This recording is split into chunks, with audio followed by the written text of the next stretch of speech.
Okay, so it's time for the first lesson on the chapter about waves and oscillation. And waves is a very important and wide concept in physics. You can explain a lot of things if you know something about waves, like sound waves or light that is a wave, or music, waves on a string, on a guitar string, for instance. And of course, things about water waves. But today we will make it very or quite easy and talk about simple harmonic motion. What that is. It has, of course, something to do with waves. I will show you that. But first, I will show you how what a simple harmonic motion is. A practice example of it. And most easiest way when you're modeling harmonic motion is that you have a spring with a mass attached to the end of the spring. So as you put it down and release it, it starts to oscillate. That means it goes back and forth around a equilibrium place. I will show you what that is. Now, under this mass, you can see that I've put a motion detector, so I can measure the distance from this detector to the mass.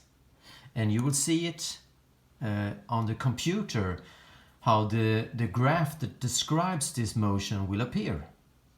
So let's see what's happening as I start this.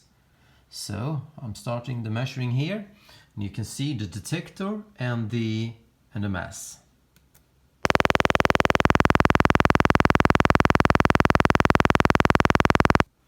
So what you saw is that the distance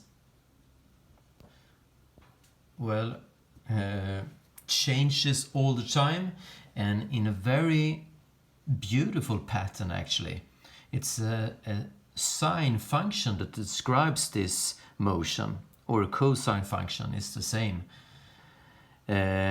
So the first thing we will write down about simple harmonic motion is this.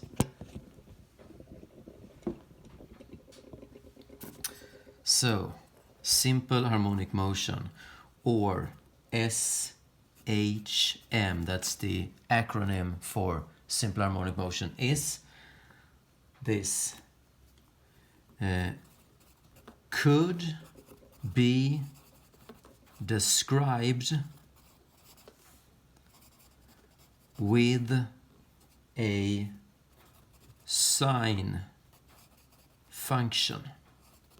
And you just saw the function, but we will draw the function here as well. So this axis and this, it's the time here. And this, we normally call it the y-axis, but now in this case it's the x-axis. It doesn't matter which name we give it. And then it goes up and it goes down and it goes up and down a couple of times like this. Like this. This is the sine function or cosine function. So, what do we need to get this function? Why does it appear like this? Well, there is a few things that you have to know for it, for what has to happen to get this function. So, on the next line, we write this. SHM, simple harmonic motion, happens when the acceleration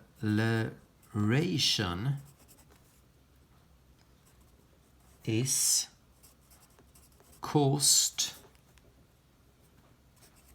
by a restoring force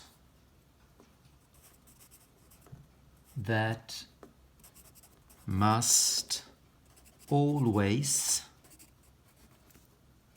be pointed towards the mean position.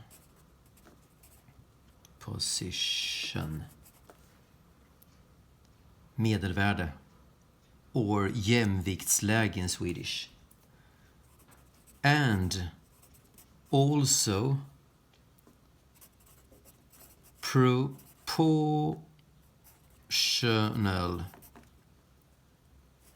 to the displacement from the mean position.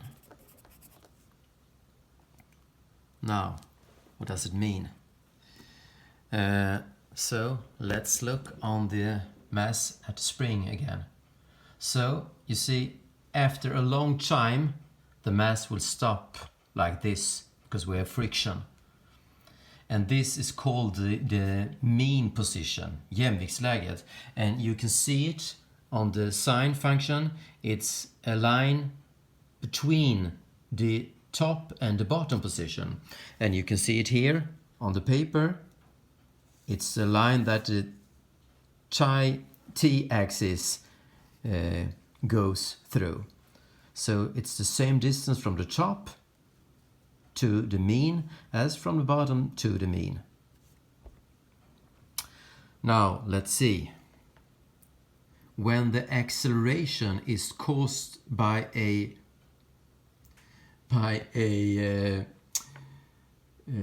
restoring force, why do we have a force and resultant force and acceleration? Well, you see, at this time we have two forces on the mass. It's the weight going down and the force up from the spring. And they are equal each other right now. So there is no resultant force in this time. As we put it down, the force from the spring will increase. But the weight is the same. So now the spring will pull it upwards to the equilibrium position or mean position. If I lift it up, the force from the spring will decrease and the weight is bigger than the force from the spring. Therefore, it will force down to the equilibrium position or the mean. So we always have a force that will put it back to the mean. As it belows the mean, the force from the spring is greater than the force from the weight. And when it's above the mean, the weight is greater than the force from the spring. And we also wrote down that it's proportional to the displacement. That means that if you put it down a small bit, you have a force upwards, of course. But if you put it down the double the distance, then the force upwards, the resultant force, has the double the size of it. 3 times more distance, the force will be 3 times greater. Okay, so I touch my phone like this, so I can write now. Oops, there you go.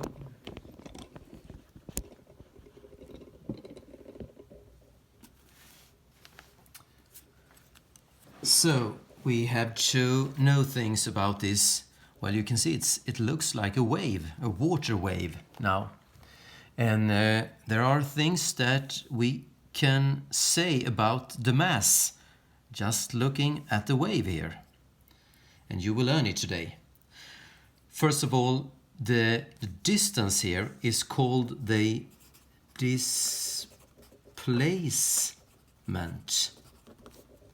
And we will write down it as a word and describe it, define it. So, displacement. That is the value on x, And it's also in words the instantaneous distance of the moving object from its mean position and in a specific direction. So it's a distance, but you have to take the sign for the distance in consideration. So let me show you. The mass is going up and down. Up and down. You saw the mass, but the time goes, so it looks like the mass is going to the right here, but that's just the time. Now, if you look at a certain time, like here, we have a displacement, and we read it on the x-axis. So this is the displacement. Well, let's call this position for B. So you can see the displacement here is positive until you reach this point, and then it becomes negative. So in this position, it's the same length from the mean or the equilibrium as to this position. So then we call this for negative B. So displacement has a sign on it. Okay, that's the first thing you should know about it. Now let's look on the period, the time period. It's capital T. That is the time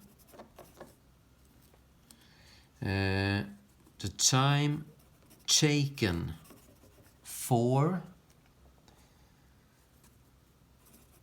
one complete oscillation. Oscillation is the word for something moving, but don't go in one direction. It goes back and forth all the time. So, where can you find it?